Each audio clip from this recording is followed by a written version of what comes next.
இப்பொழுதாக மறுபடியும் கர்த்தருடைய வார்த்தையை கேட்பதற்காக நாம் கடந்து வந்திருக்கிறோம். மதியம் சாப்பாடு நாம் சாப்பிட்டிருக்கிறோம். ஒரு சிலர் அவர்கள் வீடுகளுக்கு சென்றிருக்கிறார்கள் பல காரணங்களினால். ஆனால் நாம் மறுபடியும் கர்த்தருடைய வார்த்தையை கேட்பதற்காக இணைந்திருக்கிறோம். ஒருவேளை சாப்பாடு சாப்பிட்டதுனால மயக்கம் வரலாம், ஆனாலும் என்ன செய்யலாம்? கர்த்தருடைய வார்த்தை உள்ளால் இறங்கக்கூடிய நேரத்தில் தூக்க மயக்கங்கள் எல்லாம் ஓடோடி போகட்டும். கர்த்தர் அவருடைய வார்த்தையை தெளிவாக கேட்பதற்கும் அதை நம்முடைய வாழ்க்கையில நடைமுறைப்படுத்த ஆண்டவர் நமக்கு உதவி செய்வதாக. நாம் சிந்தித்து வருகக்கூடிய ஒரு காரியம் இந்த வசனத்துல, அதாவது 12வது அதிகாரம் 1வது வசனத்துல தேவன் நம்முடைய வாழ்க்கையை குறித்து விரும்பக்கூடிய ஒரு பெரிய ஒரு சித்தம் அல்லது பவுலடிகளாருடைய ஒரு வேண்டுதல் என்ன? புத்தியுள்ள ஆராதனை செய்ய வேண்டும். இந்த ஆராதனையில பலி செலுத்த வேண்டும். அந்த பலி என்ன? நம்முடைய சரீரத்தை கர்த்தருக்கு ஒப்புக் கொடுப்பது. அந்த பலியுடைய தன்மை முதலாவது நாம் பார்த்தது, அது ஜீவனுள்ள பலியாக இருக்க வேண்டும். அதற்கு 3 காரியங்களை நாம் சிந்தித்தோம். ஒன்று, நம்முடைய சரீரத்தை ஜீவனுள்ள பலியாக தேவனுக்கு ஒப்புக் கொடுத்தால் இந்த சரீரத்துல என்ன நிகழ்ந்தால் அது ஒரு பொருட்டாக என்ன செய்யாது? நம்முடைய ஆவிக்குரிய வாழ்க்கையை பாதிக்காது. அப்படின்னா வாழ்க்கையில துன்பம், துயரம், நோய்கள் வந்தால் முறுமுறுக்காம, குற்றம் சொல்லாமல், நாம் கேள்வி கேட்காம ஆண்டவரை பின்பற்றக்கூடிய ஒரு வாழ்க்கை. 2, சிலுவையில் அறையப்பட்ட ஒரு நிலை. 3, நம்முடைய சரீரத்துல பாவ இச்சைகளுக்கு இடம் கொடுக்காமல் தேவனுடைய மகிமைக்காக நம்முடைய அவயவங்களை பயன்படுத்தக்கூடிய அந்த ஒரு காரியம். இரண்டாவதாக, இந்த பலியினுடைய தன்மை எப்படிப்பட்டது? பரிசுத்தமான பலி என்பதை குறித்து படித்தோம். பழைய ஏற்பாட்டுல யாராவது பலி செலுத்தினால் எந்த பழுதும் இருக்கக்கூடாது. அப்ப பலி மிருகமும் அதுக்கு எந்த பழுது இருக்கக்கூடாது. பலி செலுத்தக்கூடிய அந்த நபரும் எப்படி பரிசுத்தம் உள்ளவனாக இருக்க வேண்டும், சுத்தமுள்ள கைகள் உள்ளவனாக, மாசில்லாத இருதயம் உள்ளவனாக இருக்க வேண்டும் என்பதை குறித்து நாம் சிந்தித்தோம். புதிய ஏற்பாட்டுல நீங்களும் நானும் தேவனுடைய ஆலயமாக இருக்கிறோம் என்பதை குறித்து சிந்தித்தோம். இந்த ஆலயத்தை ஒரு காலம் கெடுத்துக் கொள்ள கூடாது. நம்முடைய சரீரத்துல பரிசுத்த ஆவியானவர் தங்குகிறார், வாசம் பண்ணுகிறார். 2, நாம் பார்த்தது, நம்முடைய சரீரம் விலக்கி வாங்கப்பட்டிருக்கிறது. கிரயத்திற்கு நாம் கொல்லப்பட்டவர்களாக இருக்கிறோம். அதனால நம்முடைய சரீரத்தில் உள்ளதான அவயவங்கள் அது கர்த்தருக்காக பயன்படுத்தணும், நாம் நம்முடையவர்கள் அல்ல என்பதை குறித்து நாம் சிந்தித்தோம். இனி இந்த பரிசுத்தமாக்கப்படுதல், சாங்டிபிகேஷன், அது மிக தெளிவாக நாம் புரிந்து கொள்ள வேண்டிய ஒரு காரியமாக இருக்கிறது.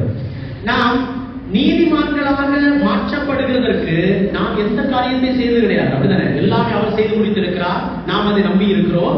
அப்படி விசுவாசத்தின் மூலமாக கிருபையினால நாம் என்ன செய்திருக்கிறோம்? ரட்சிக்கப்பட்டிருக்கிறோம், நீதிமான்களாக மாற்றப்பட்டிருக்கிறோம். நமக்கு இருக்கக்கூடிய நீதி நம்முடைய நீதி அல்ல, கிறிஸ்துவனுடைய நீதியை நமக்கு கணக்கிடப்பட்டிருக்கிறது. அப்படி நீதிமான்களாக மாற்றப்பட்டிருக்கிறோம். அது இறந்த காலம். நித்தியமான நரகத்திலிருந்து விடுதலை அடைந்திருக்கிறோம். பிதாவானவர் குமாரன் மூலமாக நம்மை பார்க்கும் பொழுது நாம் என்ன? நீதிமான்களாக பட்டிருக்கிறோம். அப்படின்னா we are free, we are justified, அதாவது டிக்ளேர் பண்ணப்பட்டிருக்கிறது.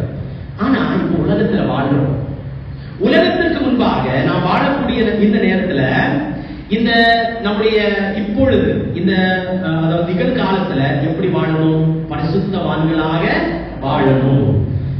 அந்த காரியத்துல இன்னைக்கு நாம சிந்தித்து வரக்கூடிய இந்த சிந்தனையின் அடிப்படையில நாம் தவறி இருக்கிறோம். அநேக நேரத்துல அப்படித்தானே? அநேக நேரத்துல ஒரு சிலர் தவறி அவர்கள் அந்த தவறு இருக்கிறோம் என்கிறதான அந்த உணர்வு கூட இல்லாமல் வாழ்ந்து கொண்டிருக்கிறார்கள். பிரியமானவர்களே, இன்னைக்கு பரிசுத்த ஆவியானவர் நம்மோடு கூட பேசுகிறார்.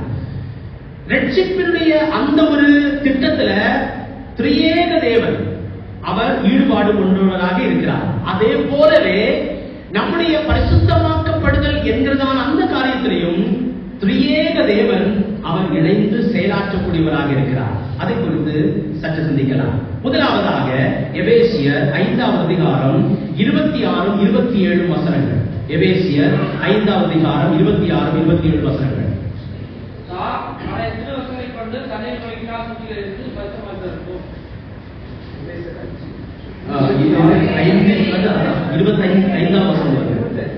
புருஷர்களே, உங்கள் மனைவியில் அன்பு வருங்கள், அப்படியே கிறிஸ்துவின் சபையில் அன்பு வருது.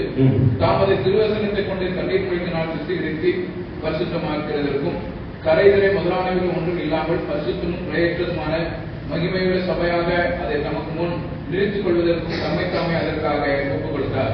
இங்கே பாருங்கள், இந்த 3 வசனங்களில யாரை குறித்து சொல்லப்பட்டிருக்கிறது? கிறிஸ்து, தேவனுடைய குமாரனாகிய கிறிஸ்து. அவரும் சபையுமாக உள்ளதான அந்த ஒரு ஒரு இணைப்பு, அந்த ஒரு ரிலேஷன், அது என்ன? கிறிஸ்து சபையினுடைய யாரா இருக்கிறார்? மணவாளனாக இருக்கிறார். சபை கிறிஸ்துவுக்கு மணவாட்டியாக இருக்கிறது. இனி இந்த மணவாட்டியை குறித்து கிறிஸ்துவானவர் மிக கரிசனை உள்ளவராக இருக்கிறார். எப்படி பாருங்கள், அந்த சபையில கிறிஸ்துவும் சபையில அன்பு கூர்ந்து என்று சொல்லிட்டு தாம் அதை சுத்திகரிப்பதற்காக, பரிசுத்தமாக்குறதற்காக அவர் செய்யக்கூடிய காரியம் எப்படி? தாம் அதை திருவசனத்தை கொண்டு தண்ணீர் முழுக்கினார், சுத்திகரித்து என்ன செய்கிறார்? பரிசுத்தமாக்குகிறார் என்று வாசிக்கிறோம். தாம் அதை திருவசனத்தை கொண்டு, தேவனுடைய வார்த்தையை கொண்டு. இங்கே நம்ம என்ன பார்க்கிறோம்னா, பரிசுத்தமாகக்கூடிய ஒரு காரியம் நம்முடைய வாழ்க்கையில அது நிகழ்த்துகிறது, தேவன் செய்கிறது. எதை கொண்டு தெரியுமா? கர்த்தருடைய வார்த்தை, வசனம். இந்த வசனத்தை கொண்டுதான் நாம் நம்மை என்ன செய்ய வேண்டும்? சுத்திகரிக்க வேண்டியது அவசியமாக இருக்கிறது. பிரியமானவர்களே, இன்னைக்கு கர்த்தருடைய வசனத்துக்கு தேவனுடைய பிள்ளைகள் அதிகமாக முக்கியத்துவத்தை செலுத்துவது கிடையாது. வீட்டுல, அது தனிப்பட்ட வாழ்க்கையில, குடும்ப வாழ்க்கையில, சபையில கர்த்தருடைய வசனத்துக்கு என்ன செய்ய வேண்டும்? முக்கியத்துவத்தை கொடுக்க வேண்டும். பிரியமானவர்களே, நாம் சுத்தமுள்ளவர்களாக வாழ வேண்டும் என்று சொன்னால் கர்த்தருடைய வார்த்தையை செயல்படுவதற்காக நாம் இடம் கொடுக்க வேண்டும். ஒன்று, இந்த வசனம் நாம் என்ன செய்ய தெரியுமா? கர்த்தரோடு கூட சேர்க்கும். இல்லை என்றால் இந்த வசனத்திலிருந்து நாம் என்ன செய்வோம்? பிரிந்து வாழ்வோம். பாவம் செய்யும் பொழுது இந்த வசனத்திலிருந்து நாம் ரொம்ப தூரமாக போறோம். ஆனா இந்த வசனத்தை நேசித்து, கர்த்தருடைய வார்த்தையை நேசித்து அதை நாம் தியானித்தால் அது நம்மை கர்த்தரோடு கூட சேர்க்கக்கூடியதாக இருக்கிறது. நம்முடைய வாழ்க்கை எப்படி இருக்கிறது? இன்னைக்கு நாம வசனத்தை, பைபிளை எல்லாம் எடுக்கிறதுக்காக தெரியுமா? எதுக்காக? சண்டே ஸ்கூல்ல பசங்களுக்கு சொல்லிக் கொடுப்பதற்காக ஒரு சில வசனத்தை வாசிக்கிறாங்க. நீங்க இல்ல, வேற ஆட்கள். ஒரு சில ஞாயிற்றுக்கிழமை எந்திரிச்சு என்ன செய்யணும்? தாட்ஸ், ஆறாவது தியானம் செய்யணும். அதுக்காக இருக்கிறாங்க, வசனத்தை வாசிக்கிறாங்க. மத்தவங்க எல்லாம் ஞாயிற்றுக்கிழமை பைபிள் எடுத்துட்டு வருவாங்க. அவங்க என்ன செய்வாங்க? சாயந்தரம் வீட்டுல போய் ஏதாவது மூலையில போட்டுட்டு அடுத்த நாள் ஞாயிற்றுக்கிழமை மட்டும்தான் அதை என்ன செய்வாங்க? தூசு எல்லாம் தட்டிட்டு எடுத்துட்டு வருவாங்க. நீங்க கிடையாது. நீங்க அப்படி ரொம்ப கோபமா பார்க்காதீங்க. நீங்க கிடையாது. ஒரு சில அப்படி செய்யறாங்க, ஒரு சில செய்யறாங்க. பிரியமானவர்களே, எவ்வளவு அதிகமாக கர்த்தருடைய வார்த்தைக்கு முக்கியத்துவம் கொடுக்கிறோம். ஒவ்வொரு நாளும் கர்த்தருடைய வார்த்தையை நாம் என்ன செய்யணும்? வாசித்து தியானித்து அதை கற்றுக்கொள்ள வேண்டும். இதற்கு பின்னால் உள்ள வசனங்களை வாசித்தால் இங்கே கிடையாது. ரோமர் 12வது 2வது வசனத்துல வாசித்து அதுல ஒரு இருக்கிறது. அது பிற்பாடு நேரம் கிடைத்தா சொல்லலாம், மைபி நாளை. ஆனா இங்கே வாங்க, திருவசனத்தை கொண்டு என்ன செய்கிறார்? தண்ணீர் முழுக்கினால் நம்ம என்ன செய்கிறார்? சுத்திகரித்து பரிசுத்தமாக்க அவர் செய்யக்கூடியவராக இருக்கிறார். அது மட்டுமல்ல, பாருங்கள், இதை எப்படி செய்கிறார்? கரைதிரை அது ஒன்றும் இல்லாதவர்களாக, பரிசுத்தமானவர்களாக, பிழையற்றவர்களாக நம்மை நிறுத்துவதற்காக செயலாற்றுகிறார். என்றைக்கு? எப்பொழுது நாம் கரை இல்லாமல் பரிசுத்தம் உள்ளவர்களாக, பிழையற்றவர்களாக நிறுத்துவதற்காக அவர் செயலாற்றுகின்றார். பாருங்கள், மகிமையுள்ள சபையாக அதை தமக்கு முன் நிறுத்திக் கொள்வதற்கும் என்ன வாசிக்கிறோம்? எப்பொழுது? இந்த மணவாட்டியானவர், மணவாளனாகிய இயேசு கிறிஸ்து ஒரு நாள் அவர் வான மேகங்களில் வரப்போகிறார். மணவாட்டியை சேர்ப்பதற்காக வரப்போகிறார். அந்த மணவாளனுக்கு முன்பாக மணவாட்டி ஒரு நாள் நிற்க போகிறது. அங்கே நிற்கக்கூடிய நேரத்துல அந்த மணவாட்டியிடத்துல எந்த கரையோ, திரையோ, பரிசுத்தமோ, ஒரு அசுத்தமோ ஒண்ணும் இல்லாமல், பிழை இல்லாமல் அது நிற்பதற்காக இன்னைக்கே என்ன செய்கிறார்? ஆயத்தம் செய்கிறார். பிரியமானவர்களே, ஆயத்தம் செய்கிறார். ஆயத்தம் செய்கிறார். எஃப் என்கிறதான ஒரு பிதா, சி என்கிறதான அவருடைய மகனுக்கு ஒரு பெண்ணை தேடி போறாரா. எங்கேயுமே எல்லா இடத்திலையும் பார்த்தாரு, எங்கேயுமே கிடைக்கல. கடைசியாக எஸ் என்கிறதான ஒரு பெண்ணை கண்டுபிடித்தாரா.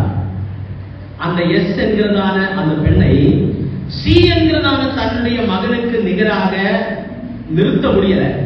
அப்போ எஃப் என்கிறதான அப்பா எஸ் என்கிறதான அந்த பெண்ணை சி ஆக மாற்றினார். மாற்றி அந்த மகனுக்கு மனமுடிக்க அவர் முயற்சி செய்தார். அப்படி செய்தார். அப்படியெல்லாம் செஞ்சதுக்கு அப்புறமாக இந்த சிய வீட்டுல கொண்டு வந்தார். ஆனா என்ன நடந்தது தெரியுமா? டபிள்யூ என்கிறதான ஒரு இன்னொரு மனுஷன் வழியை போறத பார்த்து இந்த சி என்கிறதான இந்த பெண் வீட்டினுடைய ஜன்னல்ல உட்கார்ந்து கொண்டு அழைக்கிறதா, அவனோடு என்ன ரிலேஷன்ஷிப் வைக்கிறதுக்காக முயற்சி செய்து அவன் கூட போகிறதுக்காக முயற்சி செய்கிறது. இது என்ன? எஃப் நம்முடைய பிதா, அவருடைய மகன் சி கிறிஸ்து கிரைஸ்ட். அடுத்தது எஸ் என்கிறதான ஒரு பெண்ணை, அது சின்னர்ஸ் பாவிகள், நம்மை எனது சீயாக மாற்றினது, சர்ச் சபையாக மாற்றினது. ஆனா என்ன நடக்கிறது இப்பொழுது? இது உலகத்தை பார்த்து டபிள்யூ தி வேர்ல்ட் அப்படி போறதுக்காக செஞ்சுட்டு இருக்கிறதா, முயற்சி செய்கிறது. ஒரு பழுது கூட இருக்கக்கூடாது பிரியமானவர்களே, ஒரு குறை கூட சொல்லக்கூடாது. ஆனா இன்னைக்கு பாவத்தை கூப்பிட்டுட்டு நாம விழிச்சு கூப்பிட்டு அழைத்து அதை நாம் வளர்த்துறோம். அப்படி அதோடு கூட உல்லாசமாக இருப்பதற்காக முயற்சி செய்கிறோம். பிதா நம்முடைய கர்த்தருக்கு, கடவுளுக்கு அது பிடிக்காது. கரைதறி அற்றவர்களாக இருக்க வேண்டும், ஒரு பழுதும் இல்லாதவர்களாக இருக்க வேண்டும். அதற்காக ஆண்டவர் என்ன செய்தார்? தம்மை தாமே நமக்காக கொடுத்திருக்கிறார். தம்மை தாமே கொடுத்திருக்கிறார். அவருடைய அன்பை பாருங்கள். கல்வாரி சிலுவையில் அடைந்ததான அந்த பாடு, அந்த கஷ்டத்தை, அந்த வருத்தத்தை நம்ம பார்க்கலாம். அதை பார்க்கும்போது இந்த சாதாரணமான உல்லாசம் ஒரு ஒரு இதுக்காக நம்முடைய தேவனத்துடன் அன்பை விட்டு கொடுக்க கூடாது.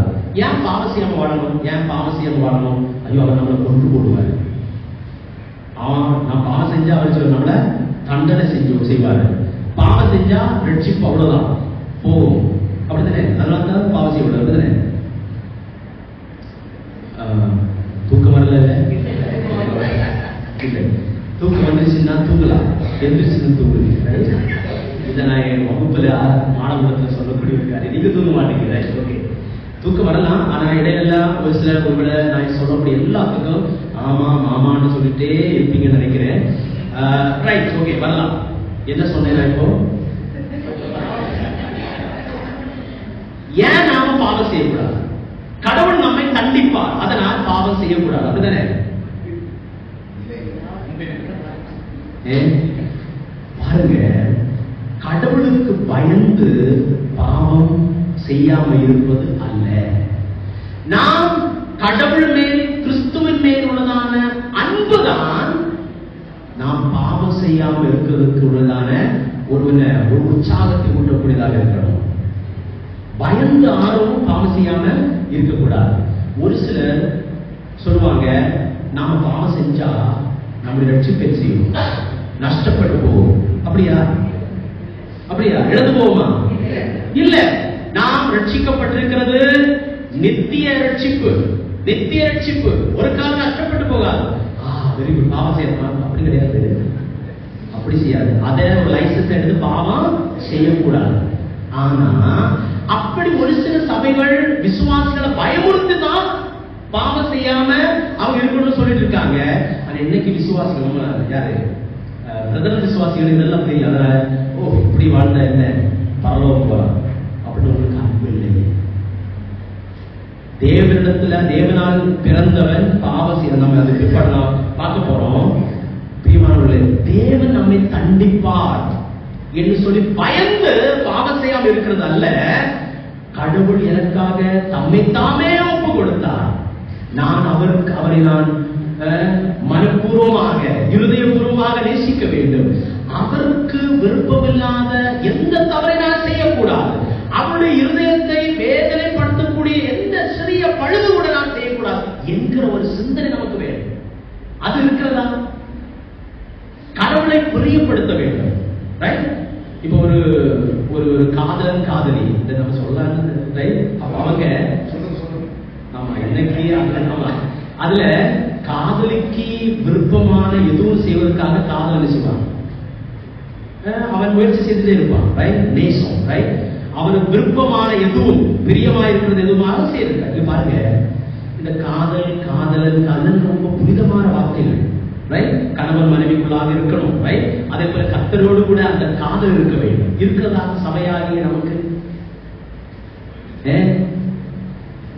நம்முடைய கடவுள் கிறிஸ்துவ பிரியமற்ற காரியம் ஒரு காலம் செய்யக்கூடாது. அப்படி இருதயத்தை புண்படுத்தக்கூடிய எதுவுமே செய்யக்கூடாது, செய்யக்கூடாது. அப்படிப்பட்ட ஒரு தீர்மானம் நமக்கு தேவையா இருக்கிறது. இது யாரு? இயேசு கிறிஸ்து நம்முடைய பரிசுத்தமாக்குதலில் ரொம்ப ஆர்வம் உள்ளவராக இருக்கிறார். அதுக்காக தன்னைத்தானே ஒப்பு கொடுத்திருக்கிறார். நாம் இப்போது எதை குறித்து படித்துக் கொண்டிருக்கிறோம்? பரிசுத்தமாகுதல். Very good. அந்த பரிசுத்தமாகுதலில் எந்த ஒரு காரியம்? Very good. திரியேக தேவனுடைய ஈடுபாடு. அதுல ஒன்று யாரு? குமாரனாகிய கிறிஸ்து. அவர் என்ன செய்கிறார்? மனவாட்டிய என்ன செய்கிறார்? பரிசுத்தமாக கரைதரையற்றதாக அவர் பார்க்கக்கூடிய இடத்துல அங்கு இருக்கணும். அதுக்காக அவர் தம்மை தாமே ஒப்பு கொடுத்திருக்கிறார். இன்னொரு வசனம் 1 பேதுரு 1ஆம் அதிகாரம் 2ஆம் வசனம். 1 பேதுரு 1ஆம் அதிகாரம் 2ஆம் வசனம்.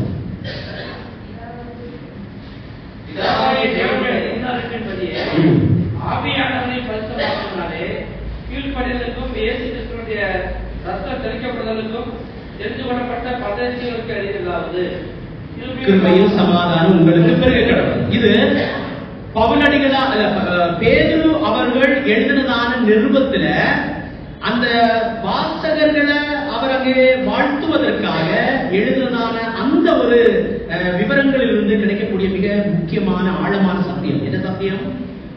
நீங்கள் நானும் எப்படி பிதாவாகிய தேவனுடைய முன்னறிவின்படி ஆவியானவருடைய பரிசுத்தமாகுதலினாலே அதிலிருந்து நமக்கு கிடைக்கக்கூடிய ஒரு காரியம், நம்மை பரிசுத்தமாக்கக்கூடிய செயலில யார் அதிகமாக அவர் ஈடுபாடு கொள்கிறார்? இங்கே ஆவியானவர், பரிசுத்த ஆவியானவர் நம்மை செய்கிறார். பரிசுத்தமாக்கக்கூடியதான அந்த காரியத்துல ஈடுபாடு உள்ளவராக இருக்கிறார் பரிசுத்த ஆவியானவர். ஏற்கனவே சொன்னேன், பரிசுத்த ஆவியானவர் நம்மில் வாசம் செய்கின்றார்.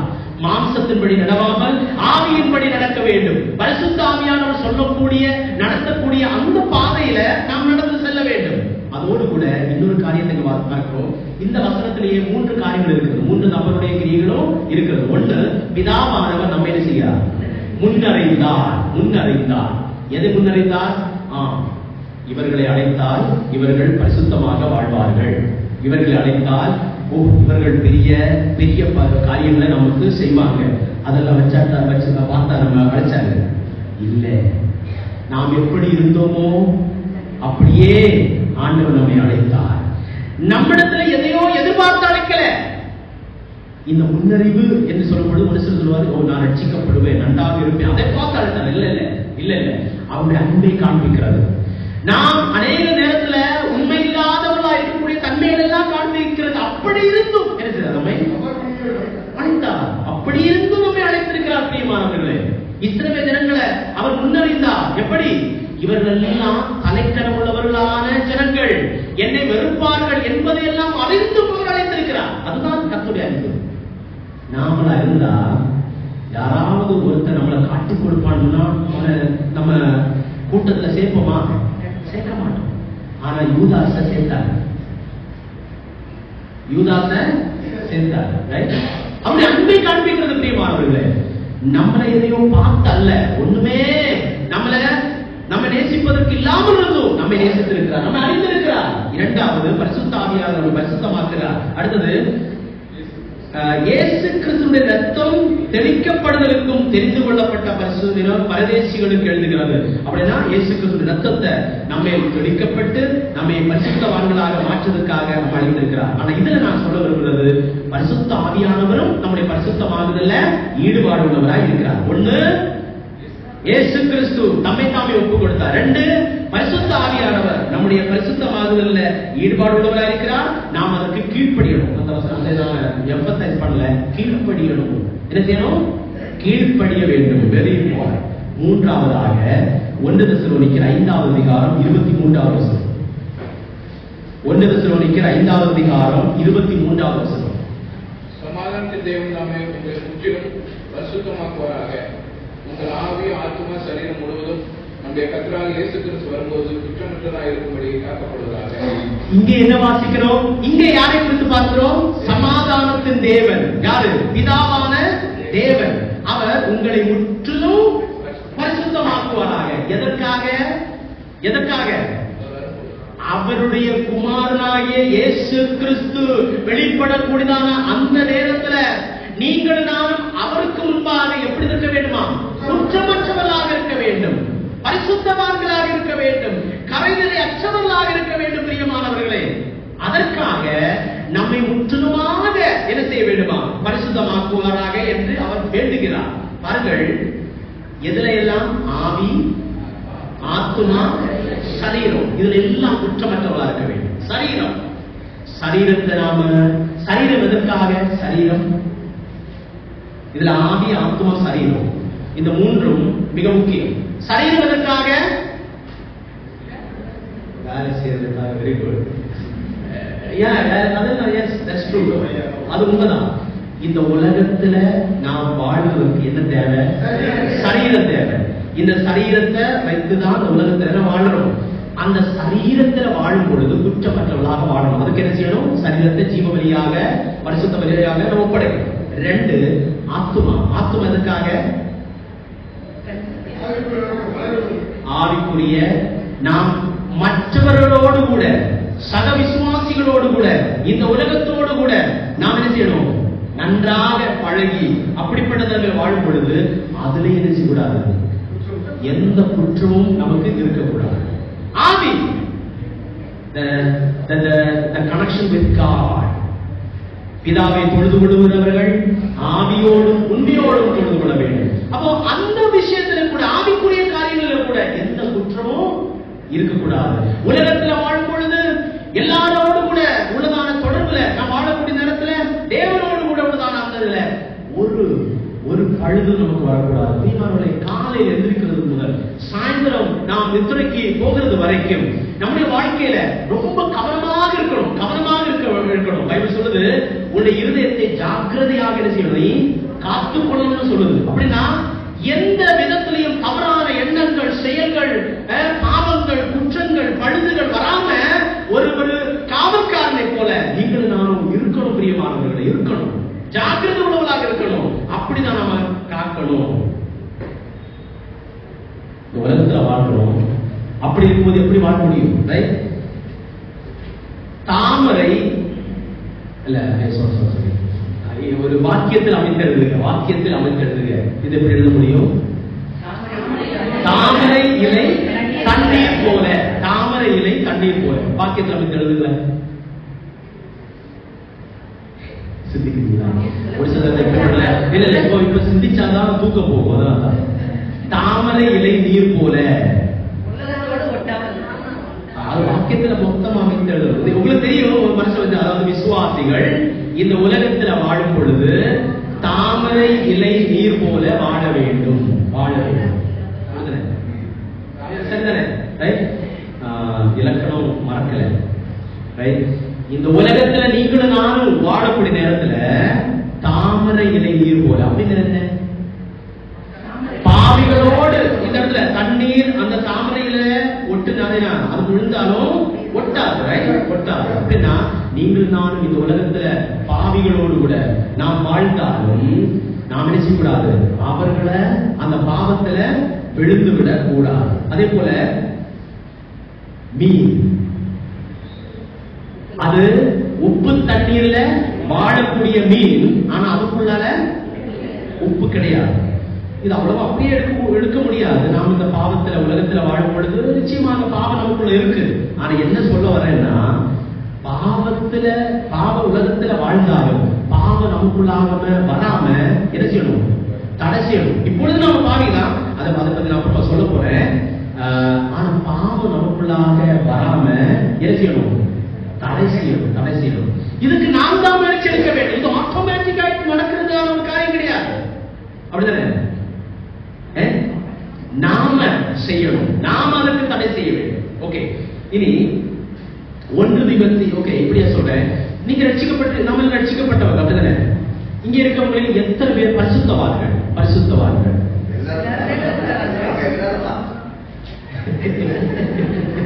Very good, very good. எத்தனை பேர் பாவிகள்?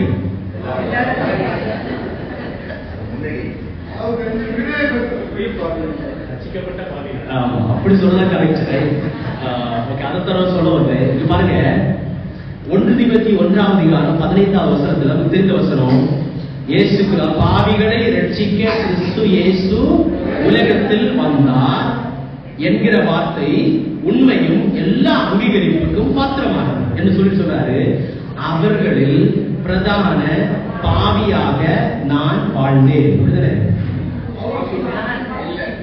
அவர் சொல்றாரு, அவர்களில் பிரதான பாவி நான். Sinners of whom I was chief. அப்படி சொல்லல, I am chief. இப்போதும் அப்படின்னா ரட்சிக்கப்பட்ட நீங்கள் நானும் இப்பொழுது யாரு? பாவிகள் தான். ஒரு வித்தியாசம், நாம ரட்சிக்கப்பட்ட பாவிகள். Saved sinners, still we are sinners. அப்படிதானே? அப்படிதானே? நீங்க தலையாட்டாம இருக்கும்போது எல்லாம் கொஞ்சம் இல்ல இல்ல, ஓகே ஓகே ஓகே, எஸ். நாம இப்போதும் இப்போ பாவிகள் தான், ரட்சிக்கப்பட்டிருக்கிறோம். பாவ சுபாவம் இப்பொழுது நமக்குள் இருக்கிறது. நான் ஏற்கனவே சொன்னேன், நீதிமானாக்கப்படுதலை குறித்து பவுலடிகளார் என்ன செய்தார்?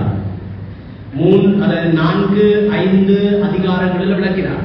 ஆனா 6, 7 அதிகாரங்களில் எதை குறித்து சொல்கிறார்? பரிசுத்தமாக்கப்படுதல், சான்டிபிகேஷன். அதுல 7வது அதிகாரத்தில் நாம் கடந்து வந்தால் இந்த பவுலினுடைய ஒரு கதறல் நமக்கு கேட்க முடியும். கதறல், அவர் கத்துறாரு, அழுகிறார், ஐயோ என்று அப்படி கூப்பிடுகிறார், கூக்குரல் போடுகிறார். எதற்காக தெரியுமா? நாம 9 முதல் 11 வாசிக்கிறோம். எல்லாம் வாசிக்கிறது நம்ம நேரம் இல்லை. இதுல ஓகே, இறந்த கால பேரச்சங்கள் எவைகள்? இறந்த கால பேரச்சங்கள் சரிதானே? இறந்த கால பேரச்சங்கள் அல்ல, அது பேரச்சங்கள் எதற்கு? இத்து, இட்டு, இரு, இன்னு, அப்படித்தானே? இல்லையா? கிராம இலக்கணம், தமிழ் இலக்கணம் இல்லையா? இங்கிலீஷ்ல was, were, past tense like was, were. நான் சரியா நினைக்கிறேன், பார்க்கலாம். அப்படிதானே? ஆமா, இத்து, இட்டு, இரு, இன்னு, அப்படிதானே? ஐயோ, இங்க யாராவது சாரி, ஓகே, உங்களுக்கு தெரியும், நமக்கு பார்க்கலாம். இந்த பகுதியில எது? ரோமர் 7வது அதிகாரம் 9 முதல் 13 வரைக்கும் உள்ள வசனங்களில இங்க பாருங்கள். 9வது வசனத்தில் எப்படி வாசிக்கிறோம்? நான் ஜீவனுள்ளவனாய் இருந்தேன். இத்து வருது, அது இருந்தேன், அப்படிதானே? இருந்தேன். அடுத்தது I was alive.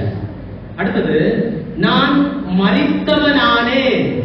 மரித்தவனானேன், இறந்த காலம், முன்னாள். அடுத்தது மரணத்துக்கு ஏதுவாய் இருக்க கண்டேன். இது இறந்த காலம். அடுத்தது என்னை கொன்றது. ஓகே, இவ்வளவு எதை காண்பிக்கிறது? ரட்சிக்கப்படுகிறதுக்கு முன்னால் பவுலுடைய வாழ்க்கை குறித்து அவர் சொல்றார். இப்படியாக இருந்தேன், மரித்தவராய் இருந்தேன், நியாயப்பிரமாணம் என்னை கொன்றது, பாவமான கற்பனையான சமயம் பற்றி என்னை வஞ்சித்து அதனால கொன்றது, அப்படி எல்லாம் சொல்றார். இது ரட்சிக்கப்படுறதுக்கு முன்னால் உள்ளதான நிலையை குறித்து சொல்றார். இனி அடுத்தது 14, 15 வசனங்களில நிகழ்காலத்துல ரட்சிக்கப்பட்டதுக்கு முன்னால உள்ள காரியத்தை சொல்றாரு. என்ன சொல்றாரு? இதை வார்த்தைகள் 14, 15 நமக்கு தெரிந்திருக்கிறபடி நியாயப்பிரமாணம் ஆயத்தமாக இருந்தது. நானும் பாவத்துக்கு கீழாக விற்கப்பட்டு மாம்சத்துறையவனாய் இருக்கிறேன். எப்படி எண்ணில் நான் செய்கிறது எனக்கே சம்மதி இல்லை. நான் விரும்புகிறதை செய்யாமல் நான் வெறுக்கிறதே செய்கிறேன். இந்த 2 வசனங்களில இறந்த காலம் கிடையாது, நிகழ்காலத்தை குறித்து சொல்றாரு. என்ன செய்யறாரு? மாம்சத்திற்கு உரியவனாய் இருக்கிறேன். ஒவ்வொரு ரட்சிக்கப்பட்ட விசுவாசிகளும் அப்படிப்பட்ட நிலைமையில் தான் நாம் இருக்கிறோம், அப்படிதானே? இல்லையா?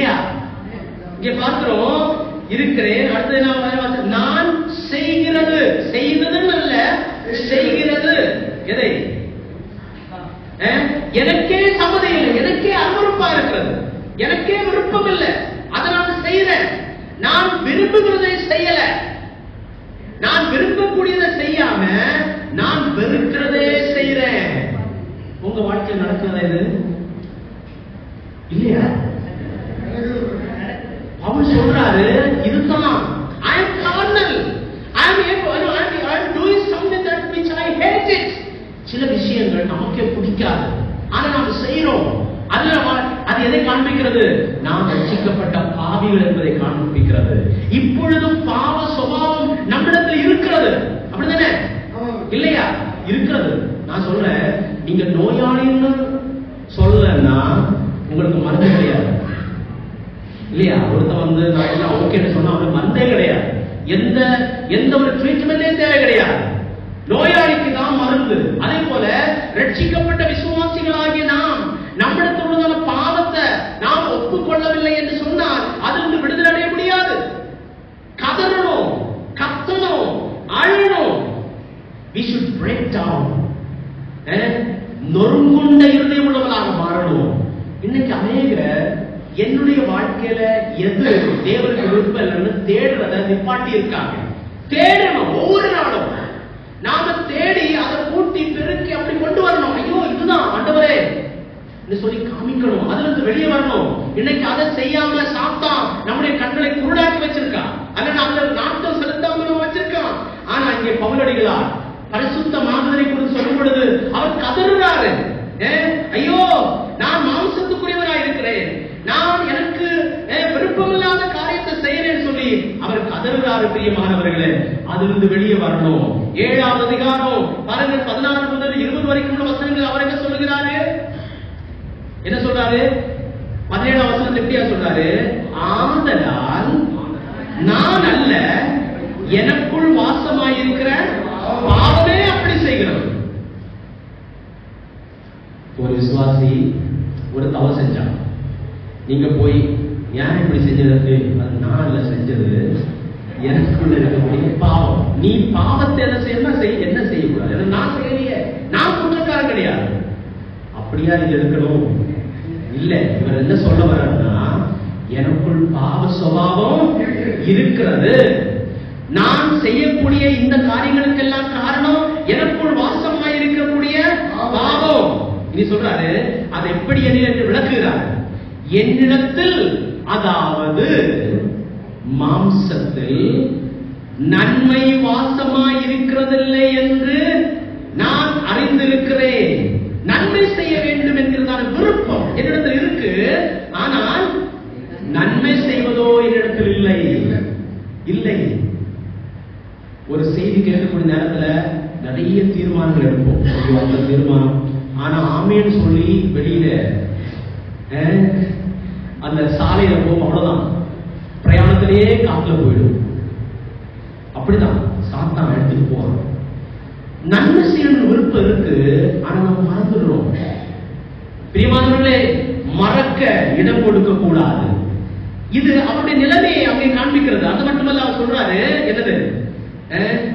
நன்மை செய்ய வேண்டும் என்று விருப்பம் என்னிடத்தில் இருக்கிறது, நன்மை செய்வது என்னிடத்தில் இல்ல. ஆதலால் நான் விரும்புகிற நன்மை செய்யாமல் விரும்பாத தீமையே செய்கிறேன். அந்தபடி நான் விரும்பாததை நான் செய்தால் நான் அல்ல, எனக்குள்ளே வாசமாயிருக்கக்கூடிய பாவமே அப்படி செய்யும். அப்படி நான் ரட்சிக்கப்பட்டதுக்கு அப்புறமாக உள்ள நிலைமையை சொல்கிறாரு. நான் பாவிகளின் பிரதான பாவி என்று சொல்கிறாரு. பிரியமானவர்களே, ரட்சிக்கப்பட்ட விசுவாசிகளாகிய நம்மில் பாவம் வசிக்கக்கூடியதாக இருக்கிறது, மாம்சத்தின் கிரியைகள் இருக்கிறது. ஆனா அதுல என்ன செய்ய வேண்டும்? சாகடிக்க வேண்டும். அதை என்ன செய்ய வேண்டும்? சாகடிக்க வேண்டும். தொடர்ந்து நாம் சிந்திக்கலாம். 2 பேதுரு 1ஆம் அதிகாரம் 4ஆவது வசனம். ஓகே, இவ்வளவு புரிஞ்சாலும் நம்மள என்ன இருக்கு? பாவ சுபாவம் இருக்கு. அதை மட்டும் சொல்றதுக்காக தான் இவ்வளவு காரியங்கள் நான் சொல்றேன். இந்த வசனத்தை வாசிங்க. 2 பேதுரு 1ஆம் அதிகாரம் 4ஆவது வசனம். உலகத்தில் உண்டான கேட்டு தப்பி திவ்ய சுவாபத்துக்கு பங்குள்ளவர் ஆகியோருக்கு மகா மேன்மையும் அருமையுமான வாக்குத்தத்தங்களும் அவைகளினாலே நமக்கு அளிக்கப்பட்டிருக்கிறது. ஓகே, இந்த வசனத்துல மற்றொரு சுபாவத்தை குறித்து சொல்லப்பட்டிருக்கிறது. அது என்ன? the divine nature. திவ்ய சுபாவத்திற்கு பங்குள்ளவளாக மாறுவதற்காக ஆண்டவர் நம்மை அழைத்திருக்கிறார். திவ்ய சுபாவம், கடவுளின் சுபாவம். அப்போ ரட்சிக்கப்பட்ட விசுவாசிகளுக்குள் இரண்டு சுபாவங்கள் இருக்கிறது. ஒண்ணு என்ன? பாவ சுபாவம், இன்னொன்னு திவ்ய சுபாவம். ரைட் இல்லையா? உங்களுக்கு புரியுதா? அதனால நாம் ஒன்று அல்ல ரெண்டு, அப்படியா? இல்ல, நமக்குள் இந்த ரெண்டு சுபாவங்கள் இருக்கிறது. இதை கொஞ்சம் கூட விளக்கமா இன்னொரு இடத்துல சொல்லப்பட்டிருக்கிறது. இந்த ரெண்டு சுபாவங்கள் இருப்பதனால் என்ன நடக்கிறது? கலாத்தியர் 5வது அதிகாரம் 17வது வசனம். கலாத்தியர் 5வது அதிகாரம் 17வது வசனம். ஆவிக்கு விரோதமாகவும் ஆவி மாம்சத்துக்கு விரோதமாகவும் இச்சிக்கிறது. நீங்கள் செய்ய வேண்டும் என்றிருக்கிறவைகளை செய்யாதபடிக்கு இவைகள் ஒன்றுக்கொன்று விரோதமாக இருக்கிறது. சோ இதனால் என்ன நடக்குது தெரியுமா? ஒரு பெரிய போராட்டம். மாம்சம் ஆவிக்கு விரோதமாக, ஆவி மாம்சத்துக்கு விரோதமாக. நமக்குள் இருக்கக்கூடிய இரண்டு சுபாவங்கள், நல்லது செய்யணும்னு சொல்லக்கூடியதான அந்த நேரத்துல நமக்கு செய்ய முடியாத அந்த ஒரு எண்ணம். இனி தவறு செய்யணும்னு வரக்கூடிய சூழ்நிலையில மாம்சம் சொல்லுகிறது do it, அதை செய். ஆனா ஆவி சொல்றது செய்யாத, நோன்னு சொல்லுது. ஒரு பெரிய போராட்டம். இந்த போராட்டம் உங்களுக்கு இருக்கிறதா? வாழ்க்கையில் போராட்டம் இருக்குமேயாகில் நீங்கள் கடவுளுடைய தேவனுடைய பிள்ளைகள். இந்த போராட்டம் இல்லைன்னா அவ்வளவுதான். பாவம் செய்யக்கூடிய சந்தர்ப்பம் வரும் பொழுது ஒரு பெரிய போராட்டம், உள்ளுக்குள் ஒரு பெரிய ஒரு என்ன சொல்ல, ஒரு யுத்தம். வார் இஸ் ஹேப்பனிங், நடக்கிறதா? இருக்கணும். நீ கடவுளுடைய பிள்ளை, இது செய்யக்கூடாது என்று நம்முடைய இருதயத்துல ஆவியானவர் பேசணும். அந்த பேச்சை நீங்க கேட்கிறீங்களா? அந்த ஒரு எண்ணம் வருகிறதா?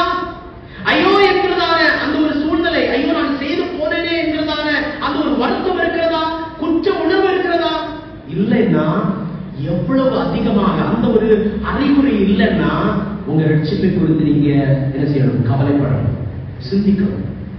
ஆனா அந்த ரட்சிக்கப்பட்டவங்க அனுதினம் பாவத்திலிருந்து வெளியே வரணும்னு சொல்லி ரொம்ப பாடுபட்டு அல்லது அதற்காக முயற்சி எடுத்து செய்து கொண்டிருக்கவங்களுக்கு அதிகமாக இந்த ஒரு போராட்டம் இருந்து கொண்டே இருக்கும். போராட்டம் இருக்கும், போராட்டம் இருக்கும். ஏதாவது சந்தேகம் இருக்கா உங்களுக்கு? இல்லையா? சந்தேகம் இல்லை. பிளீஸ், இந்த நேரம் நம்மை ஆராய்ந்து பார்க்கக்கூடிய நேரமா இருக்கணும். இதே காரியத்தை யோவான் கொஞ்சம் கூட விளக்கமாக சொல்றாரு. என்னன்னா 1 யோவான் 1வது அதிகாரம் 8வது வசனம் 10வது வசனம். நான் இதை சொல்லும்போது ஒரு சிலர் சொல்லுவாங்க, பாவ சுபாவம் நம்மகிட்ட கிடையாது, நம்ம விசுவாசிகள் இல்ல, பாவ சுபாவம் கிடையாது அப்படியெல்லாம் ஒரு சிலர் சொல்லுவாங்க. பாவம் சொல்றதே நம்முடைய வாழ்க்கையில இருக்கக்கூடாது. ஏன்னா நம்ம பிலிவர்ஸ், ஆண்டுடைய பிள்ளைகள் அப்படி சொல்றவங்க இருக்காங்க. அப்படிதானே? இல்லையா? இருக்காங்க. அவங்க யாருன்னு பைபிள் சொல்லுது. வாசிங்க 1 யோவான் 1வது அதிகாரம் 8வது வசனம். நமக்கு பாவங்களை போமானால் நம்மை நாமே வஞ்சிக்கிறதா இருப்போம், சத்தியம் நமக்குள் இராது. இங்கே வாசிக்கிறோம், நமக்குள் பாவம் இல்லை என்று சொல்வோமையாகில் நாம் யாரு? வஞ்சிக்கிறோம். இது சாத்தா எப்போது சொல்லுவான், நீ ரொம்ப சூப்பரா ஆவிக்குரிய வாழ்க்கை நல்லா இருக்க. எப்பாவது யாராவது சொன்னா அந்த நேரத்துல சாத்தான் பேசுறான். எஸ், பிசாசு நான் எப்போதும் நன்றாக இருக்கிறேன் என்பதை கேட்பதற்காக நாம் கேட்கணும் சொல்லி அவன் நிறைய ஆட்களை கொண்டு வருவான். இங்க பாருங்க, இன்னைக்கு அநேக சபைகளில பாவத்தை குறித்து பேசுறது ரொம்ப ரொம்ப சுருக்கம். சபைகளில் எந்தது இந்த சர்மன்ஸ் மெசேஜஸ், ஆனா எந்தெந்த மெசேஜ், நீங்க நல்லா இருப்பீங்க, ஆண்டவர் நம்மளை பார்க்கிறாரு, நம்மளை என்ன ஆசீர்வதிப்பாரு, நீங்க நல்லா இருப்பீங்க, ஆண்டவர் அப்படி தொடுறாரு, வர்றாரு, உட்கார்ந்து. அதெல்லாம் உண்மைதான். நம்ம என்ன, நமக்கு என்ன சொல்ல, ஆறுதல் அளிக்கக்கூடிய செய்திகள் தேவை. ஆனா அதே நேரத்துல பாவத்தை குறித்து பேசக்கூடிய அந்த செய்திகள் இருக்கணும். ஆனா அனைவரும் கேட்கறது விருப்பம் இல்லை. பாவம் இல்லை என்றால் நாம் வஞ்சிக்கக்கூடியவர் இருக்கணும். சாத்தான் நம்மளோட பேசி ஒரு சிலர் நம்ம வஞ்சித்து போடுகிறார். இனி அடுத்தது 10வது வசனம். நாம் பாவம் செய்யவில்லை எடுப்போமானால் நாம் அவரை பொய்யராக இருக்கோம். அவருடைய வார்த்தை நமக்கு கேட்கிறார். இது யாரிடத்தில் சொல்றாரு? விசுவாசிகளோடு கூட பேசுகிறார்.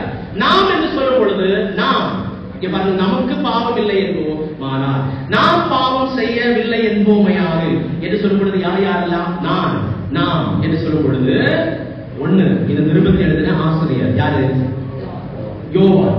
இனி இந்த நிருபத்தை வாசித்ததான முதலாவது வாசகர்கள் யார்? எபேசு பட்டணத்தில் வந்தான விசுவாசிகள். 3, இன்னைக்கு வாசித்ததான விசுவாசிகளாகிய நாம் அனைவரும் நமக்குள் பாவம் இருக்கிறது. நாம் பாவம் செய்யக்கூடியவர்களாக இருக்கிறோம். ஒரு சொல்லுவாங்க, நோ ப்ராப்ளம், அப்படின்னா பாவம் இருக்கு, பாவம் செய்யாதவங்க யாரும் இல்லை, பாவம் செய்யலாம். முடிவெடுக்காதீங்க, நம்ம பேசுறோம், ரைட்? நமக்குள் பாவம் இருக்கிறது, பாவம் செய்யக்கூடியவர்களாகவும் இருக்கிறோம். 1 யோவான் 3ஆம் அதிகாரம் 9ஆம் வசனம். தேவனால் தந்தையவனும் பாவம் செய்யார், ஏனெனில் அவருடைய முத்து அவருக்கு தரித்திருக்கிறது. அவன் தேவனால் பிறந்தபடினால் பாவம் செய்ய மாட்டார். ரொம்ப குழப்பம். தேவனால் பிறந்த எவனும் பாவம் செய்யான். 1ஆம் அதிகாரம் 10ஆம் வசனத்தில் என்ன வாசிச்சோம்? பாவம் செய்யவில்லை என்று சொன்னால் கடவுளை பொய்யராகிறோம். ஆனா இங்கே வாசிக்கிறோம், தேவனால் பிறந்த எவனும் பாவம் செய்யான். அவன் தேவனால் பிறந்தபடினால பாவம் செய்ய மாட்டான். பைபிள்ல முரண்பாடு இருக்கிறது, கான்ட்ரடிக்ஷன், அப்படிதானே?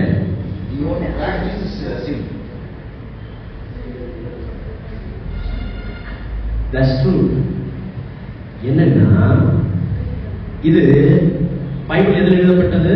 கிரேக்க மொழியில், புதிய ஏற்பாடு, ரைட்? கிரேக்க மொழியில சொல்லியிருக்கக்கூடிய அந்த ஒரு பொருள் அப்படியே இதுல மொழிபெயர்க்கப்படவில்லை. தேவனால் பிறந்த எவனும் பாவம் செய்யான் என்பதல்ல, அது சரியாக சொல்ல போனால் தேவனால் பிறந்த எவனும் பாவத்தில் என்ன செய்ய மாட்டான்?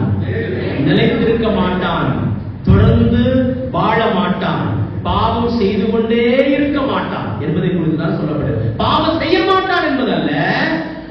One who does sin, one who is born of God, he never continue in sin, will never continue in sin, will never practice a sin. அதுதான் சொல்லப்பட்டிருக்கிறது. பாவத்துல என்ன செய்ய மாட்டான்? வாழ மாட்டான். உங்களுக்கு புரியுது? உங்களுக்கு இதுல எப்படி நம்ம புரிந்து கொள்ளணும்? தேவனால் பிறந்த எவனும் பாவம் பாவத்தில் என்ன செய்ய மாட்டான்? நிலைத்திருக்க மாட்டான், வாழ மாட்டான். ஏனெனில் அவருடைய வித்து அவருக்குள் தரித்திருக்கிறது. அதுவும் என்ன? கண்டினியூஸ் ஆயிட்டு அப்படி இருக்கிறது. அவன் தேவனால் பிறந்தபடியினால பாவத்தில் வாழ மாட்டான். ஆடு அது என்ன செய்யும்? சேற்றுல வீழும், அப்படிதானே? பன்றி அதுவும் சேற்றுல விழும். ஆனால் ஒரு மிருகம், பன்றி, சேற்றுல அது ரொம்ப சூப்பரா உல்லாசமா வாழும். ஆனா ஆடு கத்தும், அதுல எந்திரிக்கும், ஓடும், அதனுடைய அந்த அசுத்தத்தை நாவால செய்யும், கிளீன் பண்ணிட்டே இருக்கும், அப்படிதானே? இதுல எந்த மிருகம்? நான் உங்களை, அதாவது ஒரு சில விசுவாசிகள் பாவத்தில் இருக்கோன்னு அதை விழுந்துட்டேன் அந்த உணர்வு கூட கிடையாது. ஆனா அந்த ஆடு ஐயோ விழுந்துட்டோமே என்று சொல்லிட்டு சத்தம் போடும், கத்தும், சுத்தம் செய்வதற்காக முயற்சி செஞ்சு அப்படியே செய்யும். பிரியமானவர்களே, நீங்களும் நானும் அப்படிதான். பாவத்திலிருந்து நாம வெளியே வரணும். பாவத்துல விழமாட்டோம் என்பதல்ல, பாவத்துல விழக்கூடியதான சூழ்நிலை வரக்கூடிய நேரத்துல அதிலிருந்து கத்தி, அதிலிருந்து நம்ம வெளியே வரணும், பாவத்தை அறிக்கை செய்யணும், மனம் திரும்ப வேண்டும். பிரியமானவர்களே, மனம் திரும்ப வேண்டும், மனம் திரும்ப வேண்டும். இவ்வளவு கேட்டுட்டு நாளைக்கு முதல் பாவம் இருக்கு, பாவம் செய்தால் நோ ப்ராப்ளம் அப்படின்னு எல்லாம் ஒரு யோசனை வரலாம் உங்க மனசுல. அதனால யோவான் யோவான் இப்படியா சொல்றாரு. 1 யோவான் 2வது அதிகாரம் 1வது வசனம். என் பிள்ளைகளே, நீங்கள் பாவம் செய்யாதபடிக்கு இவைகளை உங்களுக்கு போதும். இதுக்கு முன்னாடி சொன்னாரு, பாவம் இல்லைன்னா நீங்க போய் சொல்றீங்க, அது கடவுளை உங்களுக்கு சத்தியம் இருக்காது. இல்ல, இன்னொன்னு பாவம் செய்யலைன்னா கடவுளை பொய்யராக்குறீங்க. இப்படி எல்லாம் சொல்லும் பொழுது யூசுவல் எல்லாரும் அப்ப பாவம் இருக்கு, பாவம் செய்யறோம், அதனால பாவத்துல நாம என்ன செய்யலாம், கண்டினியூ பண்ணலாம்னு ஒரு யோசனை வரலாம். அதனால அதை கரெக்ட் பண்றதுக்காக அதே தொடர்ந்து பேசிட்டு கூட 2வது யோவான் சொல்றாரு, என் பிள்ளைகளே கவனமா இருங்க, இதை தவறாக நீங்க புரிந்து கொள்ளக்கூடாது. நீங்கள் பாவம் செய்யாதபடிக்கு இவைகளை உங்களுக்கு எழுதுகிறேன் என்று ரொம்ப, அதாவது ஒரு தகப்பன் தன்னுடைய பிள்ளைகளுக்கு சொல்லிக் கொடுக்கிறது போல அவர் சொல்றாரு.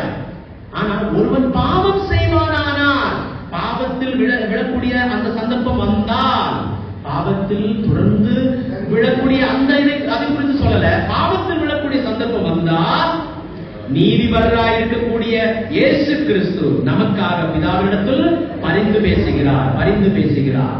ரைட்? பாவம் செய்வானானால், if anyone sins, there's a possibility of falling into sin. பாவத்தில் விழக்கூடிய அந்த சந்தர்ப்பங்கள் வரலாம். அப்படி வரும் பொழுது என்ன செய்யலாம்? ஒருவர் இருக்கிறார், அட்வொகேட் இஸ் தேர், நீதிபரராக இருக்கக்கூடிய ஒருவர் இருக்கிறார். அவரிடத்துல நம்ம போய் என்ன செய்யலாம்? சொல்லும் பொழுது அவர் பரிந்து பேசுவார். நமக்காக பரிந்து பேசக்கூடிய கடவுள் ஒருவர் இருக்கிறார். நாம் அதனால என்ன செய்யணும்?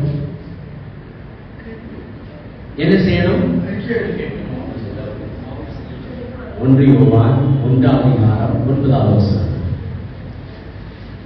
நமக்கு தெரிஞ்ச வசனம் தான். நம்முடைய பாவங்களை நாம் அறிக்கையிட்டால் பாவங்களை நமக்கு மன்னித்து எல்லா அநியாயத்தையும் நீக்கி நம்மை சுத்திகரிப்பதற்கு அவர் உண்மையும் நீதியுள்ளவராக இருக்கிறார்.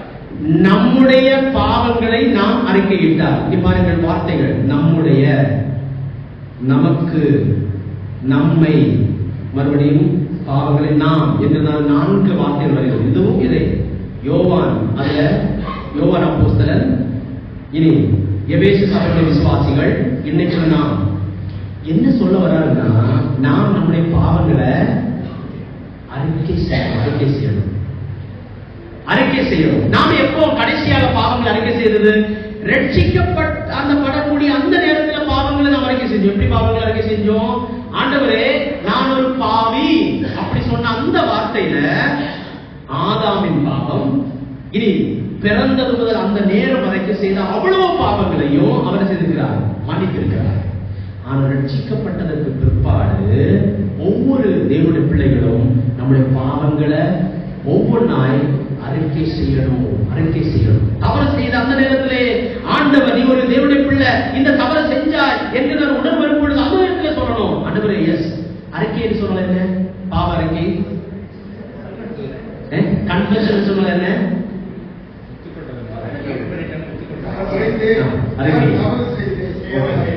அப்படின்னா எப்படி?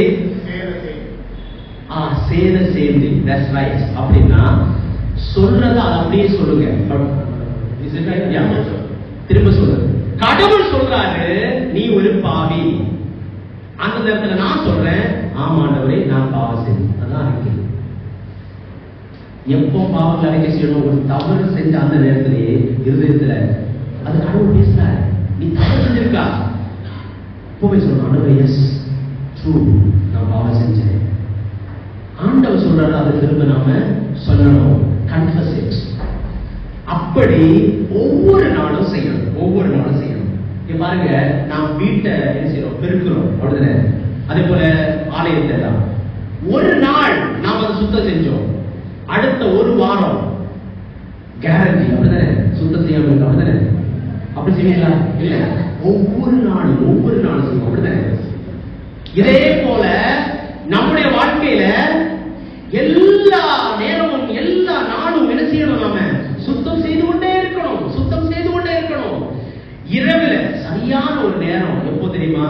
இரவுல நித்திரைக்கு போறதுக்கு முன்னாடி நாம உட்கார்ந்து காலை முதல் சாயந்தரம் வரை எங்கெல்லாம் எந்தெந்த இடத்துல நான் போனேன் என்பதை நினைவுல கொண்டு வரணும். எந்தெந்த இடத்துல நான் தவறு செஞ்சேன், நான் ஆண்டவருடைய சொல்லித்தாங்க அப்படின்னு சொன்னா ஆண்டவர் நினைப்பூட்டுவார்.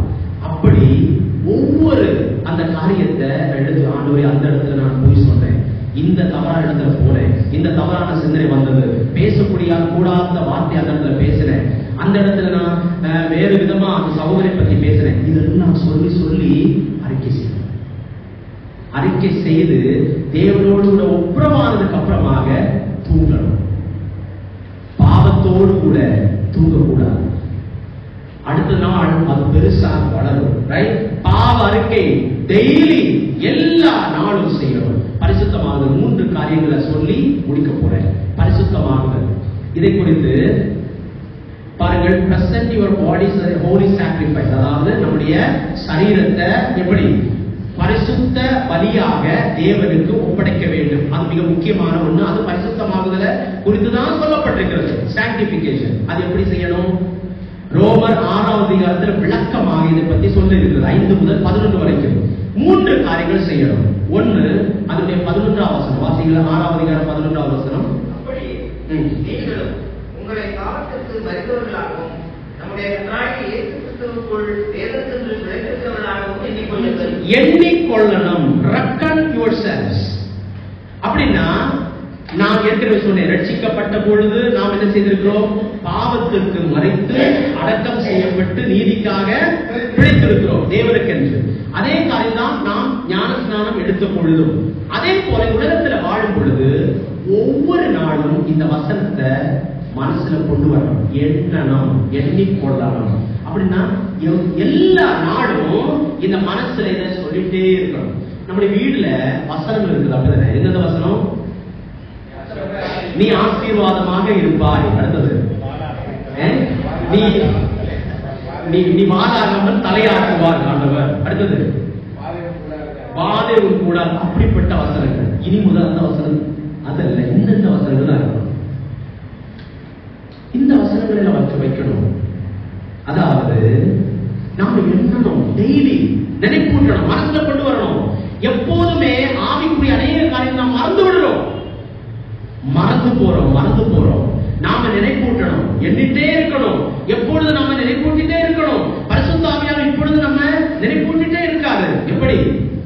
பாவத்திற்கு மரித்திருக்கிறோம், தேவனுக்கென்று பிழைத்திருக்கணும் என்று சொல்லி நாம எண்ணணும். இது மனப்பூர்வமாக நாம செய்தாதான் இது பாசிபிள். அப்படி நடக்கக்கூடிய ஒரு காரியம். ரைட்?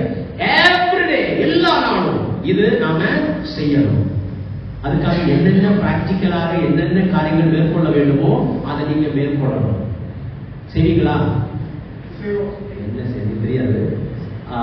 நம்ம மனசுல ஆண்டவரே இந்த காரியத்தை நான் எப்பொழுதுமே எண்ணுவேன். I will reckon myself. Next one, எண்ணிக்கொள்ள வேண்டும். முதலாவது சாங்டிபிகேஷன்ல முதலாவது வேண்டது தேவையானது எண்ணிக்கொள்ள வேண்டும். அது 11வது வசனம். இனி அதனுடைய எத்தனாவது வசனம்? 13வது வசனம் வாசிக்கலாம். 13வது வசனம். நீங்கள் உங்கள் அவயவங்களை அநீதியின் ஆயுதங்களாக பாவத்திற்கு ஒப்புக்கூடாமல் உங்களை மரித்தோரிலிருந்து விடுவிக்கிறவர்களாக தேவனுக்கு ஒப்புக் கொடுத்து உங்கள் அவயவங்களை நீதிக்குரிய ஆயுதங்களாக தேவனுக்கு ஒப்புக் கொடுங்கள். தேவனுக்கு ஒப்புக் கொடுங்கள். இது ஏற்கனவே நான் சொன்னது என்னது? பலியாக ஒப்புக் கொடுப்பது. அதை குறித்து தான் சொல்லப்பட்டிருக்கிறது. நம்முடைய அவயவங்களை கடவுளுக்கு நீதிக்குரிய ஆயுதங்களாக ஒப்புக் கொடுக்க வேண்டும். அப்படின்னா பாவம் செய்யக்கூடிய ஒரு சூழ்நிலை வரும் பொழுது பரிசுத்தமாக்கப்படுதல் நடக்க வேண்டும் என்று சொன்னால் நான் சொல்லணும், இந்த கையை வைத்து நான் இந்த பாவத்தை செய்ய மாட்டேன். ஏன்னா இந்த என்ன கை அவயவம் நான் நீதிக்குரிய ஆயுதமாக கடவுளுக்கு ஒப்படைத்திருக்கிறேன். அப்படி ஒவ்வொரு அவயவங்களும், சரீரத்தில் உள்ள ஒவ்வொரு அவயவங்களையும் நான் என்ன செய்ய வேண்டும்? நீதிக்குரிய ஆயுதங்களாக கடவுளுக்கு ஒப்புக் கொடுக்க வேண்டும். இதை குறித்து தான் ஆண்டவர் இயேசு கிறிஸ்து சொன்னாரு, ஒரு கண் பாவம் செய்தால் என்ன அதை பிடுங்கி எரிந்து போடுது அப்படின்லாம் சொல்லி சொன்னார். அப்படின்னா அப்படி ஒப்பு கொடுத்ததாக என்ன வேண்டும்? அதை நான் மற்றொரு காரியத்திற்காக பயன்படுத்த கூடாது. நான் சொல்றேன், பாவம் நீங்கள் செய்யும் பொழுது யார் தான் அதுக்கு காரணம்? ஐயோ தவறாக இது செஞ்சுட்டேன், எப்படியோ அறியாம அறிந்துதான் செய்றீங்க. தவறாம கிடையாது. ஐம்புலன்கள் என்ன? ஐம்புலன்கள் அது வழியாகத்தான் நாம் இன்ஃபர்மேஷன் எல்லாம் எடுக்கிறோம். நான் சொல்றேன், பாவம் செய்வதற்காக தூண்டக்கூடிய பல விஷயங்களை இந்த ஐம்புலன் வழியாக நமக்குள் வரக்கூடிய அந்த சந்தர்ப்பங்களை தவிர்க்க வேண்டும். யார் செய்ய வேண்டும்? நாம் தான் செய்ய வேண்டும். ரைட்? நாம் எதை அதிகமாக பார்க்கிறோமோ அதுவாக இருக்கும் நம்முடைய சிந்தனையில, நம்முடைய எண்ணத்துல பாவம் செய்வதற்காக தூண்டுகிறது. அப்படிப்பட்ட தீனி போடுகிறதான காரியங்களை உடைக்க வேண்டும், தவிர்க்க வேண்டும், ஸ்டாப் பண்ண வேண்டும். அப்படின்னா பாவம் செய்ய மாட்டோம். அப்படிப்பட்ட காரியங்களை கேட்க மாட்டோம். ஒரு சில நபர்கள் நம்மை பாவம் செய்ய வைப்பார்கள். அந்த நபர்களுடைய அந்த ஒரு வாசத்தை கட் பண்ணுங்க, பேச்ச நிப்பாட்டுங்க. ரைட்? ஒரு சில தவறாக நெகட்டிவா எதெல்லாமோ பேசிட்டு இருப்பாங்க. அவங்க கூட சேர்ந்தா யாரையாவது பத்தி புறம்பான காரியங்களை சொல்லிட்டே இருப்போம். அந்த பேச்ச நிப்பாட்டுங்க. ரைட்? அந்த நபர்களிடத்துல அதிகமா பேசுற நிப்பாட்டலாம், பாசிட்டிவான காரியங்களை பேசுறதுக்கா. சோ அப்படியெல்லாம் நாம் தான் நிறைய பிராக்டிக்கலான காரியங்களை என்ன செய்யணும்? நமக்காக உருவாக்கி எடுக்க வேண்டும். இது இரண்டாவது செய்ய வேண்டும். மூன்றாவதாக சாங்டிபிகேஷன்ல நாம் அதனுடைய 22வது வசனத்தை வாசிக்கலாம். 16வது அதிகாரம் 22வது வசனம். இப்பொழுது நீங்கள் பாவத்திற்கு விடுதலையாக்கப்பட்டு தேவனுக்கு அடிமைகள் ஆனதினால் பரிசுத்தமாகுதல் உங்களுக்கு கிடைக்கப்பட முடிவோ நித்திய ஜீவன். இதுல என்ன செய்ய வேண்டும்? தேவனை சேவிக்க வேண்டும், தேவனுக்கு அடிமையாக வேண்டும். தேவனுக்கு அடிமை, பாவத்துக்கு அடிமை அல்ல, தேவனுக்கு அடிமை. அப்படின்னா எந்த தவறும் பாவமும் நம்மை அதற்கு அடிமையாக வைப்பதற்கு இடம் கொடுக்க கூடாது. மாறாக தேவன் சொல்லக்கூடிய காரியங்களை கேட்டு அப்படியே செய்யக்கூடிய ஒரு அடிமையாக தேவனை மட்டும்தான் சேவிக்க வேண்டும். இரு படகுல பிரயாணம் செய்ய கூடாது. முடியும், ஆனா அவ்வளவுதான், விழுந்துடும், அமிழ்ந்து போகும். ஆனா இது ரொம்ப ஆபத்து. ஒரு சில அதுவும் வேணும் இதுவும் வேணும். ரைட்? ரொம்ப சூப்பரா எல்லாருக்கும் முன்பாக நன்றாக இருப்பாங்க. ஆனா நான் சொல்றேன் பிரியமானவர்களே, அதிக நாள் இது போகாது. நடிப்பு ஒரு நாள் முகமூடி எரியும், விழுந்துடும். ரைட்? ஆண்டவர் உண்மையான காரியத்தை, உண்மையாக நீ யார் என்பதை ஆண்டவர் வெளியே கொண்டு வருவார். அதிக நாள் கிடையாது. அதனால நடிப்பை நாம் நிப்பாட்டலாம். உண்மையாக கடவுளை வழிபடக்கூடியவதா இது எச்சரிக்கையாக ஆண்டவர் ஒருவேளை நம்மளோட பேசலாம். பரிசுத்தமாக நாம் என்ன செய்யலாம்? வாழலாம். இந்த வசனத்தை கடைசியாக வாசித்து முடிக்க விரும்புகிறேன். 1 யோவான் 3வது அதிகாரம் 2வது வசனம் 3வது வசனம். பிரியமானவர்களே, இப்பொழுது தேவனுடைய பிள்ளைகளாய் இருக்கிறோம். இனி எவ்விதமாய் இருப்போம் என்று இன்னும் வெளிப்படவில்லை. ஆயினும் அவர் வெளிப்படுகிறது, அவர் இருக்கிற வண்ணமாகவே நாம் அவரை தரிசித்ததினால் அவருக்கு ஒப்பாயிருப்போம் என்று அறிந்திருக்கிறோம். போதும். இந்த வசனம் நமக்கு நல்லா தெரியும். இந்த வசனம் ஆண்டோட பிள்ளைகள் நாம இந்த ஆராதனை கூட எடுத்து நம்ம பேசுவோம். Super, very good. அப்படின்னா இதுவரைக்கும் நாம எப்படி இருக்க போறோம்னு தெரியாது. ஆனா ஒரு நாள் ஆண்டவர் வருவாரு, அவரை போல நாம இருக்க போறோம். சொல்லிட்டு ரொம்ப சூப்பரா இருக்கும். ஆனா அடுத்த வசனம் யாருமே அவ்வளவா கவனிக்கிறது கூட கிடையாது. ஆனா இது சொன்னதே அடுத்த வசனத்துக்காக தான். அவர் மேல் இப்படிப்பட்ட நம்பிக்கை வைத்திருக்கிறவன் எவனும் அவர் சுத்தம் உள்ளவராய் இருக்கிறது போல என்ன செய்யணும்? தன்னை சுத்திகரித்துக் கொள்கிறான். பிரியமானவர்களே, இந்த நம்பிக்கை நமக்கு இருக்கிறதா? இருக்குமேயாகில் ஒவ்வொரு நாளும் நம்மை சுத்திகரித்துக் கொண்டே இருக்கலாம். பரிசுத்தமான வழியாக கடவுளுக்கு நம்ம என்ன செய்யலாம்? ஒப்பு கொடுக்கலாம். நான் மூன்றாவதாக ஒன்று சொல்லப்பட்டிருக்கிறது, பிரியமான வழி. அதை விளக்க நேரமில்லை. ஒண்ணு, ஆராதனை, புத்தியுள்ள ஆராதனை செய்யணும். இந்த ஆராதனை என்ன இருக்கணும்? பலி பலி செலுத்தணும். அந்த பலி என்ன பலி? சரீரங்களை பலியாக செலுத்தணும். அந்த பலியுடைய தன்மை ஒண்ணு, ஜீவனுள்ள பலி. 2, பரிசுத்தமான பலி. 3வது தன்மை பிரியமான பலி என்று இடத்துல சொல்லப்பட்டிருக்கு. அப்படி ஒரு புத்தியுள்ள ஆராதனை நமக்கு என்ன செய்யலாம்? ஒவ்வொரு நாளும் ஆண்டவருக்கு பிரியமான அந்த பலிகளை செலுத்தி ஆண்டவருக்கு விருப்பமானவர்களாக இந்த உலகத்தில் வாழலாம். பரிசுத்தமாகுதல் என்பது அதுதான் நாம் அழைக்கப்பட்ட ஒரு பெரிய அழைப்பு. இன்றைக்கு நிகழ்காலத்துல அப்படிப்பட்ட ஒரு பிரித்தெடுக்கப்பட்டவர்களாக நாம் வாழலாம். நம்முடைய வாழ்க்கை, நம்முடைய பேச்சு, நம்முடைய நடத்தை அப்படிப்பட்டதாக இருக்கட்டும் என்று சொல்லிக்கொண்டு இந்த வார்த்தையை முடித்துக் கொள்கிறேன். கர்த்தருடைய நாமம் மகிமைப்படுவதாக.